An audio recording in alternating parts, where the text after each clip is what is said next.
यदि कुशल चाहते हो तो इन चार लोगों का कभी विश्वास मत कीजिए। शेर और ब्राह्मण की कहानी। सीधी के एक जंगल में एक सिंह रहता था जो बूढ़ा हो गया था।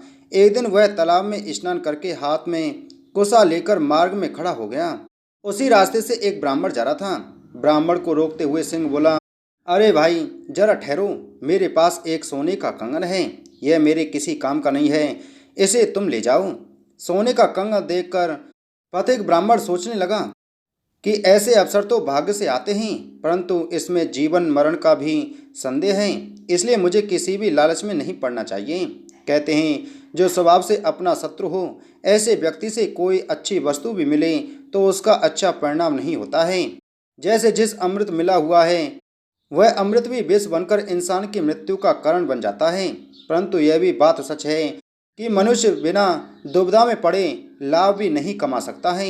यही सोचकर विप्र ने सिंह से कहा कि भाई, आपके पास कहाँ है सोने का कंगन, मुझे दिखाओ। उसी समय सिंह ने ब्राह्मण को सोने का कंगन दिखा दिया। सोने का कंगन देख के विप्र के मन में लालच आ गया। फिर भी ब्राह्मण ने सिंह से कहा, तुम तो एक हिंसक पशु हो। मैं तुम्हारा विश्वास कैसे करूं कि तुम मुझे बिना हानि पहुंचाए यह सोने का कंगन मुझे दे दोगे। सिंह कहने लगा, अरे भाई, जब मैं जवान था तब मैं बड़ा ही दुष्ट हुआ करता था। अनेक गौ, ब्राह्मण और मनुष्य को मारने से मेरे पुत्र और स्त्री सब मर गए। उसी दिन से मैं बैरागी हो गया। एक धर्मात्मा ने मुझे उपदेश दिया और कहा कि आज से तुम बिना किस हिंसा किए ही दान और धर्म कीजिए, तभी तुम्हें मुक्ति मिलेगी।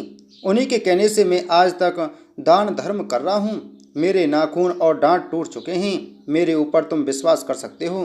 पुराने साधु संतों ने कहा है कि जैसे मरुस्थल में वर्षा और भूखे को दिया गया भोजन सफल होता है, उसी प्रकार निर्धन को दिया गया दान सफल होता है।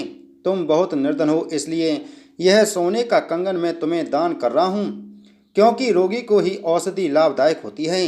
जो लोग निरोग हैं उन्हें भला औषधि की क्या आवश्यकता। सिंह कहने लगा, हे ब्राह्मण, इसलिए तुम मुझ पर विश्वास कर सकते हो और यह कंगन तुम मुझसे ले सकते हो।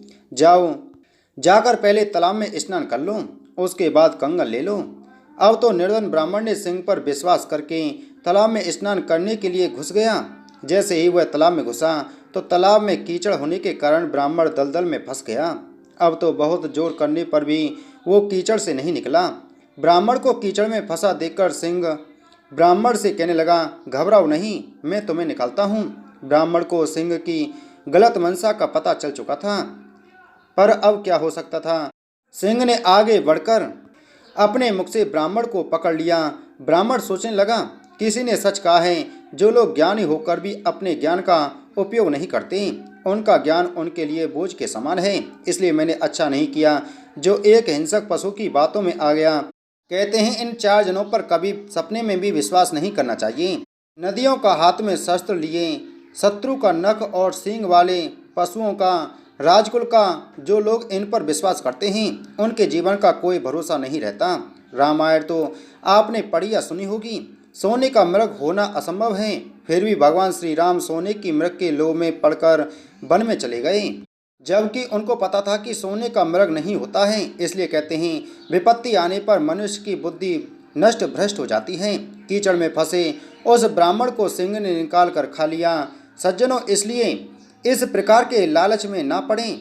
जिस पथ में प्राणों का संकट खड़ा हो, भली भांति सोच विचार कर ही काम करना चाहिए। जैसे ही चाणक्य जी ने कहा है कि आपत्ति काल के लिए धन की रक्षा करनी चाहिए, धन से अधिक स्त्री की रक्षा जरूरी है और इन सबसे अधिक स्वयं की रक्षा करनी चाहिए, क्योंकि जब स्वयं ही नहीं रहोगे तो फिर धन का क्या करोगे। इस संसार में छल करने में निपुण लोग बहुत से हैं। याद रखना, छल हमेशा इन 6 चीज़ों के द्वारा किया जाता है। मंत्र का सहारा लेकर, औषधि का सहारा लेकर, तरह तरह के भेष बदलकर, अवसर देखकर, बचपन का सहारा लेकर, धन के लालच में पड़कर, इनसे सावधान रहना चाहिए। सावधान मनुष्य को और भी कुछ सावधानियां हैं जिन्हें बरतना चाहिए। जैसे सावधान मनुष्य किसी दूसरे का विश्वास करके असमय में कभी किसी दूसरे अनजान मनुष्य के घर न जाए। रात में छिपकर चौराहे पर खड़ा न हो। राजा की स्त्री को अगर चाहता है तो उसे प्राप्त करने का प्रयास न करें। दुष्ट संगत वाला राजा जब बहुत लोगों के साथ मंत्रणा समिति में बैठकर सलाह ले रहा हो तो उस समय उसकी बात का खंडन नहीं करना चाहिए। अगर संभव हो तो कोई नीति संगत बहाना बनाकर वहां से हट जाएं। जो साहसी व्यक्ति कर्म के फल का विचार किए बिना अचानक कोई कार्य करने लगता है, वो उस काम या उसके फल के कारण से केवल दुख होता है। तो दोस्तों, कैसी लगी आपको कहानी, कमेंट करके ज़रूर बताएं। कहानी सुनने के लिए आप सभी का बहुत बहुत धन्यवाद।